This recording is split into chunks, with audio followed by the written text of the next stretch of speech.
Amis de langue française, je vous salue en Jésus-Christ. Et voilà, nous continuons notre petite étude sur le discours que Jésus a eu avec l'apôtre Pierre, alors qu'avec les autres disciples, ils avaient eu un délicieux breakfast, je dirais petit déjeuner sur le bord de la plage.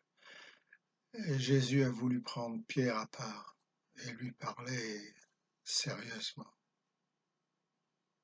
Et voici ce qu'il dit à Pierre. Simon Pierre, m'aimes-tu? Vous voyez, si nous l'aimons, son amour fera sa demeure en nous, et alors non seulement nous l'aimerons, mais nous nous aimerons aussi les uns les autres.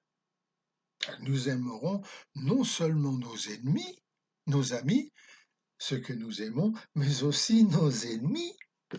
Et puis les moins que rien, les laissés pour compte, les exclus, les rejetés, les ivrognes, les parias, les misérables. Vous voyez ce que je veux dire? N'importe qui peut aimer ses amis. Jésus dit que même les mauvaises personnes peuvent le faire. Mais cette façon d'aimer montre simplement l'impulsion naturelle de la douceur et de la bonté qui émane du cœur. Christ nous demande d'aimer nos ennemis, même ceux qui veulent nous faire du mal. Bien sûr, Major, je comprends ce que vous dites. C'est impossible. Eh oui, c'est vrai, Major. Il faut savoir être logique. Comment puis-je aimer quelqu'un que je n'aime pas? Une personne avec qui je n'ai aucune affinité. Et moi, avec une personne qui ne partage pas ma foi, mon espérance, comment veux-tu que j'aime cette personne qui n'a rien en commun avec moi? Ben oui, Major. Une personne qui est à chaque jour, par son langage, ses attitudes, ses actions, un défi à ce que je suis. Comment puis-je l'aimer? C'est impossible. Et oui, mes amis, c'est précisément, c'est vrai, c'est impossible. À moins de laisser le Christ implanter son amour dans nos vies. Pierre, fils de Jonas, m'aimes-tu? Mais Seigneur, ils m'ont tellement offensé. Je souffre à cause d'eux, cela me fait si mal de les accepter. Ils sont vraiment mes ennemis.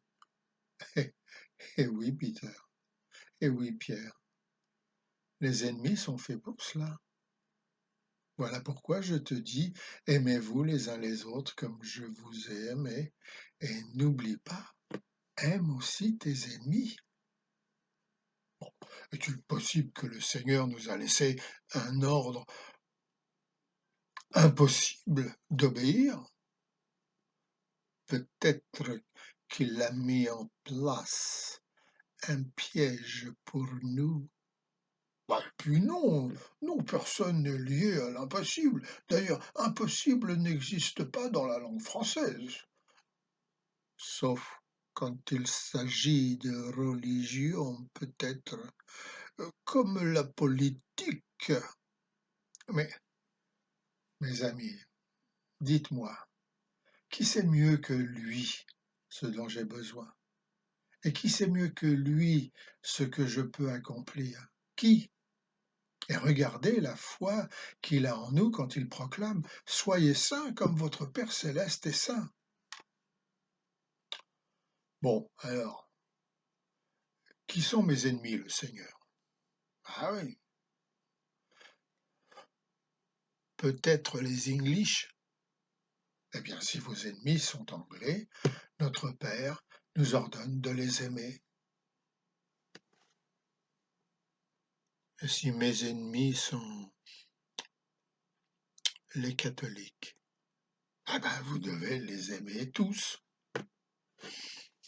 Seigneur, même les musulmans? Ben oui, aimez-les tous, de tout votre cœur. Oui, bien sûr, mais vous ne comprenez pas. Ma famille a tellement souffert. Ils ont persécuté mes parents, leurs amis, ceux qui partagent notre foi. Beaucoup ont été maltraités dans le passé. Ah oui, peut-être. Et moi, Jésus-Christ, votre Seigneur, je vous dis, aimez vos ennemis, bénissez ceux qui vous maudissent, faites du bien à ceux qui vous haïssent et priez pour ceux qui vous maltraitent et vous persécutent.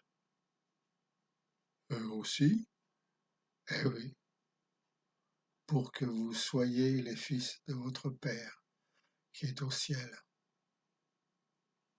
Vous savez, mes amis, rien ne peut nous justifier de ne pas remplir notre devoir de chrétien et de ne pas aimer passionnément tous les hommes. Si jamais des mots français signifient ce qu'ils signifient, en voici deux, la haine et l'amour. Et s'il y a deux mots en français qui sont tout le contraire l'un de l'autre, ce sont la haine et l'amour. En Christ, je ne peux qu'aimer mes ennemis. Nos ennemis sont aussi les détracteurs, les malveillants, les méchants, les cruels, les persécuteurs psychologiques, etc.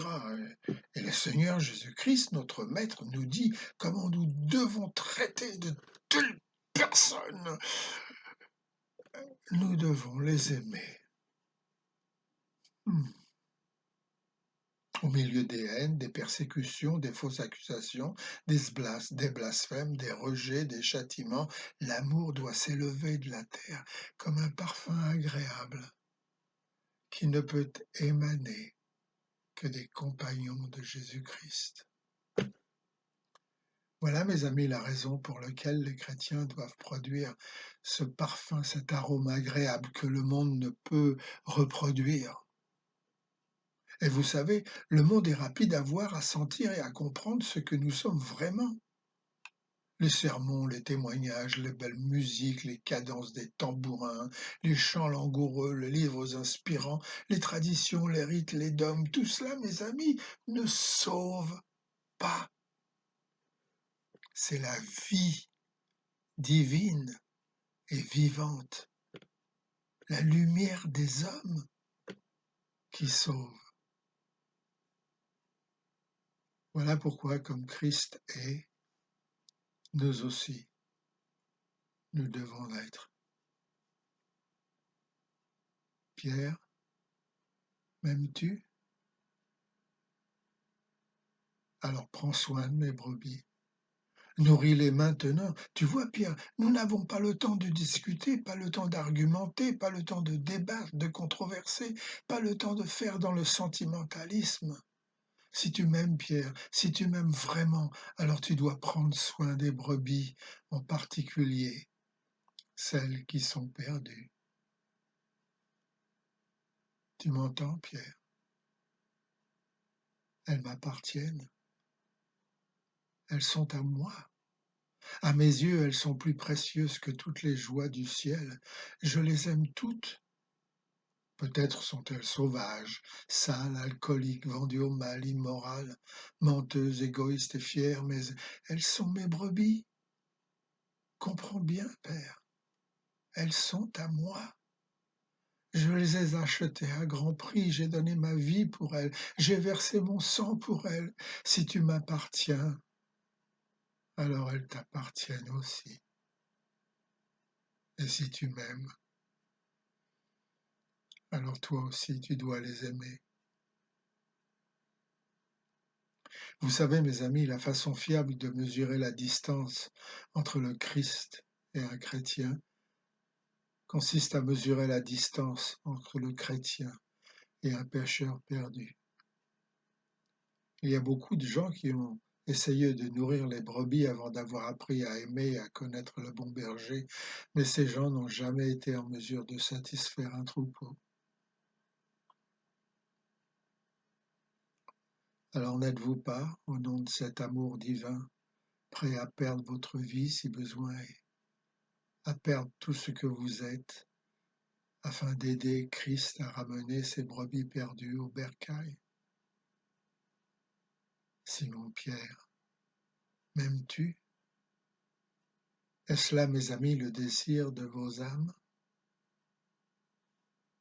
L'armée du salut n'est qu'un moyen pour atteindre un but. Ce but, c'est d'amener le plus grand nombre possible de nos compatriotes à la foi en Jésus-Christ, à la repentance qui permet à Dieu de pardonner. Si nous abandonnons notre véritable raison d'être, nous ne sommes plus l'armée du salut. Nous devenons une église entre beaucoup d'autres, une secte originale, une organisation philanthropique, un mouvement international, tout ce qu'il nous plaira d'imaginer, mais pas une armée de salut. Notre nom le dit, c'est en vue du salut que nous existons. Nous avons pour mission de dire aux incrédules, aux croyants formalistes, aux grands pécheurs et aux pécheurs respectables que Dieu les aime et veut les délivrer de l'esclavage du mal. Voilà ce que prêchait mon frère, le commissaire Abadi. Mes amis, voici l'occasion de vous donner à lui, d'abandonner votre vie entre ses mains, afin de l'aider à sauver les âmes en détresse. L'occasion de chercher et de trouver celles qui sont perdues, et de leur faire connaître et aimer Jésus-Christ, le bon berger, qui a donné sa vie pour elles. Alors, qu'allez-vous faire ?